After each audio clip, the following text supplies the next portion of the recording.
जी, अस्सलाम वालेकुम। उम्मीद करता हूँ कि आप सब खैरियत से होंगे। अल्लाह के फज़ल करम से बहुत अच्छे और बहुत प्यारे होंगे।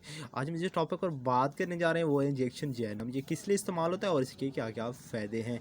तो ये सब जानेंगे इस छोटी सी वीडियो में। तो मेरी छोटी सी वीडियो शुरू से लेकर एंड तक लाज़मी देखें ताकि आप तक इन्फॉर्मेशन पहुँचे। तो आज हम जिस टॉपिक पर बात करनी है वो है जैनम 30 mg इंजेक्शन। ये IM और IV इस्तेमाल किया जा सकता है। इसका फार्मूला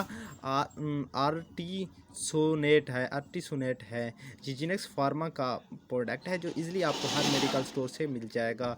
ये मलेरिया बुखार में इस्तेमाल किया जाता है। मलेरिया बुखार की शिकायत हो तो जैनम इंजेक्शन इस्तेमाल किया जाता है और जैनम इंजेक्शन का बेहतरीन रिज़ल्ट मिलता है। ये ज़्यादातर बच्चों में जो मलेरिया होता है उसमें इस्तेमाल किया जाता है। तो उम्मीद है मेरी छोटी सी वीडियो पसंद आई होगी। अगर पसंद है तो मेरे चैनल को सब्सक्राइब कर दें और बेल आइकन को लाजमी प्रेस करें ताकि इस तरह की जो भी मैं मेडिसिन के बारे में रिलेटेड वीडियो बनूँ आप तक पहुँचती रहे। तो इस वीडियो के साथ ज़्यादा दें। इंशाल्लाह नेक्स्ट वीडियो में मुलाकात होगी। अल्लाह हाफ़िज़।